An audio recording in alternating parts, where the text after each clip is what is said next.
부동산 투자 성공 경험만 있으신가요? 저는 부동산 투자를 오래 해오면서 오히려 성공한 것보다 아쉬웠던 점들이 더 두고두고 기억에 남는 것 같아요. 이번 영상에서는 추석 전 인사도 드리고 편안하게 부동산 이야기를 나누어보는 시간을 가져볼게요. 네, 벌써 유튜브를 시작한 지 10개월 정도 되었는데요. 부동산 강사현 채널 구독해주시고 꾸준히 지켜봐 주시는 구독자님들께 진심으로 감사드립니다. 가족분들과 함께 즐거운 추석 연휴 보내시길 바랍니다. 부동산을 좋아하고 올해 부동산 시장을 살피다 보면 어떤 지역에 가면 떠오르는 일들이 있죠. 얼마 전 연예인 소유씨가 연남동 지역의 상가를 사고 팔아서 큰 수익을 냈다는 기사를 보면서 살짝 반가운 마음이 들었거든요. 지금 홍대 입구역 3번 출구로 나가면 연남동 경의선 숲길 공원에서부터 이 주변과 어우러지는 이 일대의 주택들이 인기 있는 상가로 완전 탈바꿈했는데요. 2017년 이후였죠. 이곳에 사람들이 몰려오다 보니 기존의 주택을 상가로 바꾸기 시작하는 움직임이 있었던 것이 기억나네요.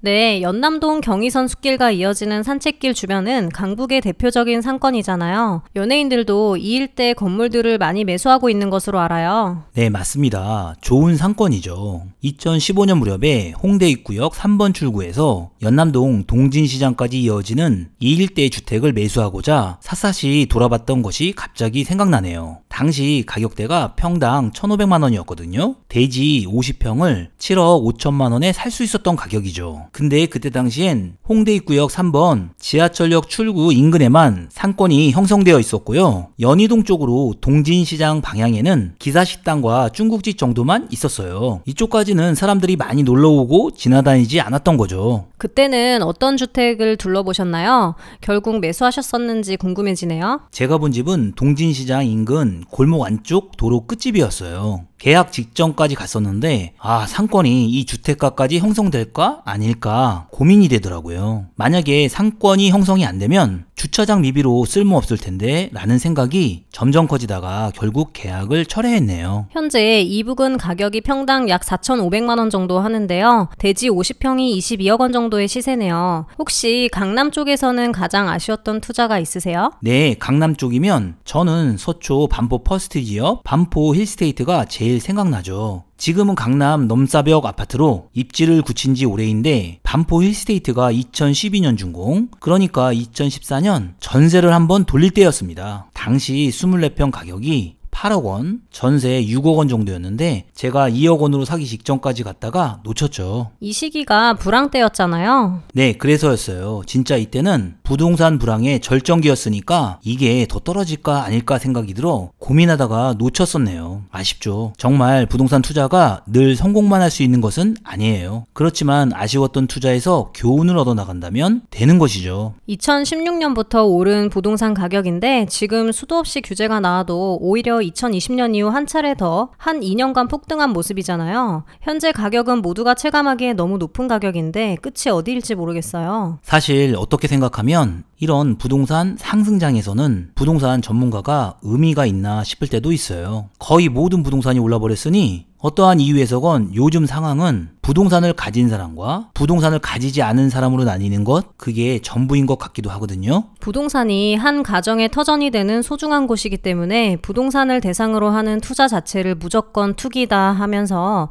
굉장히 부정적으로 보시는 분들도 있잖아요. 공평해야 된다는 이야기도 하고 양극화를 조장해서는 안 된다고도 하고요. 우리나라에서 매년 삼성전자가 50조 이상의 수익을 내잖아요. 수조 원의 수익을 내는 기업은 많습니다. 우리의 기술력은 이미 많은 분야에서 일본을 앞지르고 세계 10위 규모의 경제 강국이 되었고요. 여기에서 우리나라가 발전한다는 뜻은 우리나라로 돈이 많이 들어온다는 뜻입니다. 여러분이 100억을 가지고 있다면 부동산의 선택지는 다양할 거예요. 비싼 금액을 지불하더라도 가장 만족할 만한 우수한 주거지, 즉 부동산을 선택하시겠죠. 결국 그 우수하다고 평가받는 부동산의 가치가 올라가고 가격이 오르는 것입니다. 이 부분이 어떻게 보면 투기의 성격을 띠는 것이죠. 한정된 자원인 부동산이 공공재이기도 하지만 사유재산 재산이기도 합니다. 만일 모든 사람에게 하나의 부동산을 나누어 준다고 가정하면 부동산 가격이 안정되는 날이 과연 올까요? 모든 사람에게 아파트 한 채씩을 나눠줄 테니 갖고 싶은 아파트를 딱 하나씩만 적어 내보라고 하면 어떻게 될까요? 우리나라 5천만 명이 전부 다 압구정 현대아파트를 써서 내는 건 아닐까요? 그러니까요. 압구정 현대아파트도 누군가 가지고 있는 개인 소유의 재산인 것이잖아요. 소유자는 현재 가격 이전에 가치에 맞게 평가된 당시 기준의 높은 가격으로 이미 가격을 지불했단 말이죠. 개인이 정당하게 가격을 지불해서 구입한 사유재산이라는 이야기이고요. 구입하고 싶은 부동산을 고를 수 있는 자유, 그리고 선택받을 만한 가치가 있는 곳에 사람들은 그만한 금액을 지불하는 것이죠. 부동산 가격 상승분이 무조건 다 불로소득이라는 말은 맞지가 않아요. 강남 지역을 떠올려보면 지금 가격이 어마어마한데 이게 과연 다 불로소득일까요? 국가가 강남을 조성하면서 이곳에 그물망처럼 지하철을 놓아주었습니다. 어떤 지역에 국가가 투자를 하면서 그 지역의 가치가 올라가는 부분도 있지만 생각해보면 국가의 자본만 투하된 것은 아니거든요. 민간 자본도 들어가잖아요. 그 지역의 대기업 등의 고부가가치 사무실을 짓고 점점 우수한 교육 환경이 조성되고 결국 민간 투자의 목도 그 지역의 부동산 가치와 가격 상승에 반영이 되어 있다는 이야기예요. 부동산은 무조건 불로소득이다. 그러니 투기로 인한 가치를 모조리 환수해야 한다는 논리로는 부동산 문제가 절대 해결될 리가 없습니다. 이미 이런 시각으로는 치솟는 부동산 가격을 잡을 수 없다는 점이 각종 규제 이후 부작용으로 가득한 현 상황인 것이죠. 특히나 많은 분들이 부동산 가격 상승의 원인으로 부동산 공급의 부족만을 강조하는 경향이 있는데요. 그래서 정부는 3기 신도시 등 다양한 공급 대책을 내놓느라 고심하죠. 공급량 부족 자체가 부동산 가격 상승의 원인이라는 것도 맞는 말이고 부동산 공급 자체가 지속적으로 이루어져야 한다는 점도 사실이지만요. 잠시 같이 생각을 해볼게요. 여러분들은 지금 당장 어디에 살고 싶으세요? 지금 비싼 부동산 가격을 형성하고 있는 강남, 용산, 성수, 판교, 광교 아파트 등에 살고 싶지 않으세요? 그러면 이곳에서 물량이 나온다면 자연스레 부동산 공급 문제가 해결되지 않겠습니까? 극단적인 가정을 해볼까요? 지금부터 2년 안에 매도하면 양도세 전액 면제라는 조건을 단다면 지금의 부동산 시장이 어떻게 될까요? 부동산 물량들이 쏟아지지 않을까요? 조심스럽고 어려운 이야기지만 아마도 우리 사회는 한 번쯤은 부동산 규제 완화, 특히 세금 완화 문제에 직면할 것입니다. 누구는 불로소득의 탈출구를 열어준다, 누구는 또 다른 투기의 조장이다라고 말을 할지 모르지만 길 가는 나그네 폭풍이 몰아치면 오히려 옷깃을 여밉니다. 따뜻한 햇살을 비춰주는 것이 필요한 시점이죠. 지금의 세금이 높다, 아니다, 더 세금 부분을 부과해야 한다. 다양한 의견들이 있습니다. 그렇지만 현실적인 부동산 가격 안정의 방법으로는 물리적인 신도시 건설 외에 기능적으로 기존의 부동산 소유자들의 물량을 나오게 하는 방법이 있는데 이 부분은요, 인정하던 안 하던 기존 부동산 소유자들에게 적절하게 수익을 보고 빠져나올 수 있는 방법을 만들어줘야 가능한 부분이거든요. 그래야 우수한 부동산이 몰려있는 지역에서 물량 공급이 이루어질 것이고 이것이 신도시 물량 공급과 맞물려 총체적으로 부동산 가격 안정화에 영향을 미칠 수 있을 것입니다. 한없이 오를 것 같은 부동산 시장이지만 언젠가 부동산 불황이 올 수도, 부동산 가격이 떨어질 수도 있어요. 지금의 부동산의 지속적 가격 상승은 돈의 가치는 떨어지는 것 같은데 부동산의 가치는 오를 것 같다는 다수의 믿음이 시장의 지배적인 이유 때문입니다. 2016년부터 올랐던 부동산 불패의 믿음이던 저금리의 지속 현상이던 2020년 시작된 사태 이후 과잉 유동성 공급이던 간에 지금 시장에서는 돈의 가치는 떨어지고 부동산은 오른다는 믿음이 지배적인데 과거의 경험상 이 믿음이 무너지는 시기가 오게 되는 순간이 옵니다. 2010년에서 2014년 무렵 조금 과장해서 진짜 부동산 시장에 정말 아무도 남아있지 않은 느낌이었어요. 이때는 부동산 경매로 낙찰을 받고 6개월 정도 낙찰을 받은 건을 정리하면 부동산 매매 시장에서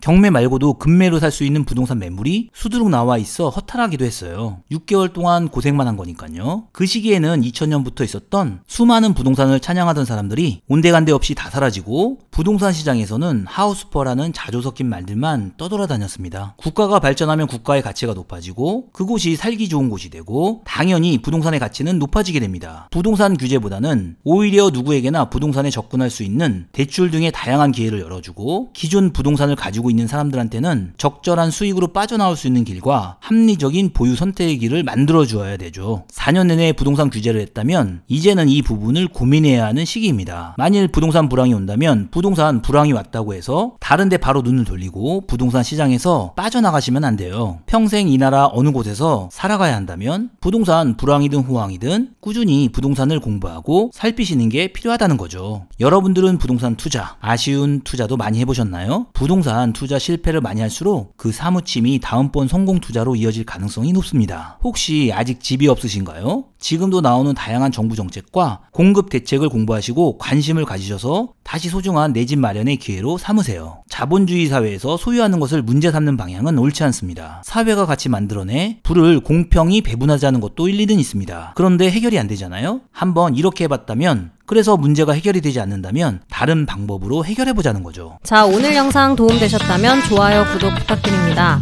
투자의 방향성을 짚어드리는 실전방 가입도 많이 관심 가져주시고요. 즐거운 한가위 보내세요. 감사합니다.